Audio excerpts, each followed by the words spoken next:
ನಮ್ಮ ಕಥೆಯ ಹೆಸರು ಸಂಕಷ್ಟದಲ್ಲಿ ಸಾಗರದ ಮಧ್ಯದಲ್ಲಿ. ನಮ್ಮ ಕಥಾನಾಯಕನು ಅಟ್ಲಾಂಟಿಕ್ ಮಹಾಸಾಗರವನ್ನು ದಾಟಲು ಯತ್ನಿಸುತ್ತಿದ್ದ.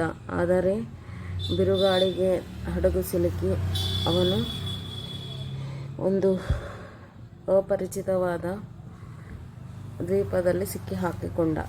ಸೂರ್ಯೋದಯವಾಗುತ್ತಿತ್ತು. ಕಮಲೇಶನಿಗೆ ಎಚ್ಚರವಾದಾಗ ಅವನ ಸುತ್ತಲೂ ನೀರು, ಮರಳು ಮತ್ತು ತಾಳೆ ಮರಗಳು ಮಾತ್ರ ಇದ್ದವು. ನಾನು ಎಲ್ಲಿಗೆ ಬಂದೆ ಎಂದು ಗೊಂದಲದಿಂದ ಸುತ್ತಲೂ ನೋಡಿದ. ತಾನು ಪ್ರಯಾಣಿಸುತ್ತಿದ್ದ ಹಡಗು ಅನಿರೀಕ್ಷಿತವಾಗಿ ಬಿರುಗಾಳಿಗೆ ಸಿಲುಕಿ ನುಜ್ಜುಗುಜ್ಜಾಯಿತು. ಈಗ ಅವನು ಅಟ್ಲಾಂಟಿಕ್ ಸಾಗರದ ಮಧ್ಯದಲ್ಲಿರುವ ಒಂದು ಅಪರಿಚಿತ ದ್ವೀಪಕ್ಕೆ ಬಂದಿರುವುದನ್ನು ಅರಿತುಕೊಂಡ. ಅವನ ಮೊಬೈಲ್ ಫೋನ್ ಸಂಪೂರ್ಣವಾಗಿ ಜಖಂಗೊಂಡಿತ್ತು. ಯಾವುದೇ ಸಂಪರ್ಕ ಸಾಧನವಿರಲಿಲ್ಲ. ಮೊದಲ ಕೆಲವು ದಿನಗಳು ಭಯ ಮತ್ತು ನಿರಾಶೆಯಿಂದ ಕೂಡಿತ್ತು. ಸಮುದ್ರದ ನೀರನ್ನು ಕುಡಿಯಲಾಗದೆ, ಆಹಾರವಿಲ್ಲದೆ ಜೀವಂತವಾಗಿ ಉಳಿದು ಹೇಗೆ ಎಂದು ಅವನು ಚಿಂತಿಸಿದ. ಆದರೆ ಬದುಕುಳಿಯುವ ಛಲ ಅವನಲ್ಲಿತ್ತು.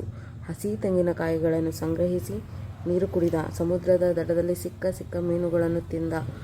ಆದರೆ ಅವನಿಗೆ ಹಗಲು ಧೈರ್ಯ ನೀಡಿದರೆ ರಾತ್ರಿ ಭಯಗೊಳಿಸುತ್ತಿತ್ತು. ಪ್ರತಿದಿನ ಅವನು ದಡದಲ್ಲಿ ನಿಂತು ದಿಗಂತವನ್ನು ನೋಡುತ್ತಿದ್ದ.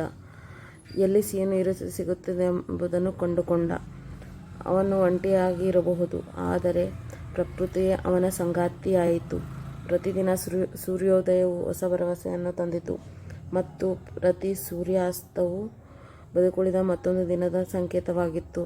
ಯಾವಾಗಲೂ ಯಾರಾದರೂ ತನ್ನನ್ನು ರಕ್ಷಿಸುತ್ತಾರೆ ಎಂಬ ನಂಬಿಕೆಯನ್ನು ಅವನು ದೃಢವಾಗಿ ಹಿಡಿದುಕೊಂಡಿದ್ದ. ಅವನು ಇಂದಿಗೂ ದಡದಲ್ಲಿ ನಿಂತು ಕಾಯುತ್ತಿದ್ದಾನೆ, ಆಶಾಭಾವದಿಂದ. ಕತೆ ಮುಕ್ತಾಯವಾಯಿತು. ಧನ್ಯವಾದಗಳು ಎಲ್ಲರಿಗೂ.